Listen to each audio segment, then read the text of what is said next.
Welcome to a parent view of Google Classroom. In this tutorial, we're going to focus on locating assignments and daily routines to help both you and your student. The first thing you need to know is that you will need to access Google Classroom as your child. There's no separate parent login for Google Classroom.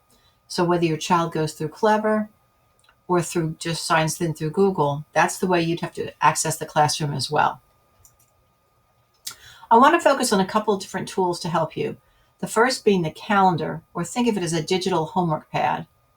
And then we'll look at daily activities, including attendance and exit tickets, and assignments, both pending and complete. Let's start by looking at the calendar. Before you even open a classroom, when you get on Google Classroom's landing page, I want to direct your attention to the arrow in the top left corner. Do you see those three lines? They're commonly referred to as the menu bar, or your children may call them it's a hamburger.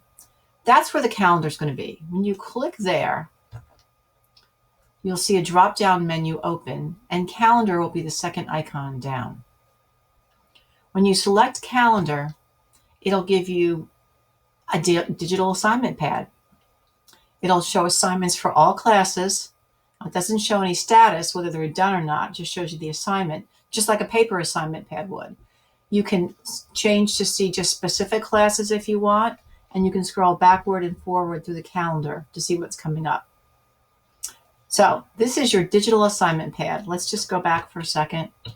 So you're going to go to the menu bar in Google Classroom, drop down to calendar, and there you are. This will give you a quick look all at one time. Now again, there's no status, but we'll look at how you can find status a little later.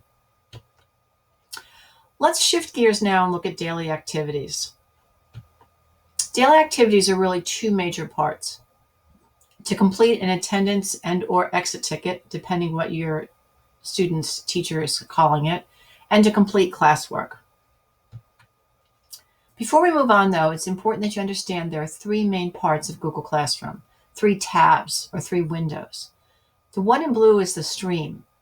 This is where announcements go. Generally, attendance or exit tickets are posted here as well.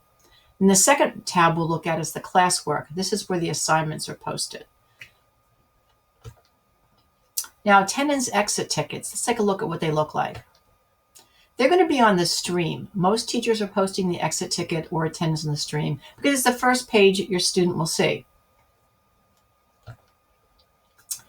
The form on the right is a sample attendance or exit ticket. Notice that while it does ask for the name and the date, it also asks some questions about, did you complete today's work and do you have any questions? So it's important that this is not the first thing your child fills out, because I doubt I would have any questions before I started the assignment. But when they leave school for the day, hence the exit ticket name, they should fill this out for whatever teachers have posted it. And that will vary depending on your child's grade level. Now to the really meat of the matter here, the assignments, pending and complete. So we know from this is the stream that the announcements will be posted here. Probably the exit ticket would be posted here. But I want to draw your attention to the left and this box. It says upcoming and view all. So it'll show the assignment that's due soonest, but we're interested in this view all button. When you select view all, it'll drop down and open up this window. Let's just make it a little larger. Here you will see all the assignments for this class, when they are due, and your child's status. I can tell you my house would be focusing on the missing pieces. Notice that you can filter on the left-hand side if you only want to see missing or you only want to see assigned. This is a quick way to see all your students' assignments and their status. So let's select an assignment to look at. We're going to go with the missing assignment here. Student clicks on the assignment, opens up. There might be work attached here, there might not. Here, in this case, there's not. They're going to want to click View Details to see what this assignment is all about. The assignment directions are generally here. And most of the teachers I've seen are listing them with a number, first do this, second do that. 2 important things on the right-hand side. First of all, your work still shows as missing. In order for it to move from missing to completed, this mark is done box has to be selected, or in the case of a document, you have to turn it in. But if you go into an assignment and you see missing up here, that's what the teacher is going to see as well. Down at the bottom, these are private comments. This is just from your student to the teacher. They can be sent at any time. The teacher gets an email notification. This is a great place to ask for help, clarification.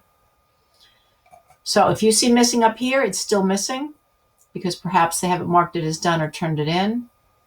I think we'll do another tutorial on the specifics of turning work in, but I wanted you to know where to look. So just to recap, use the calendar feature to see all assignments by all classes or just classes you're interested in. Use the View All feature to see assignments and status by class. You can see things that are assigned, returned, and missing. I hope this helps you and your student navigate Google Classroom.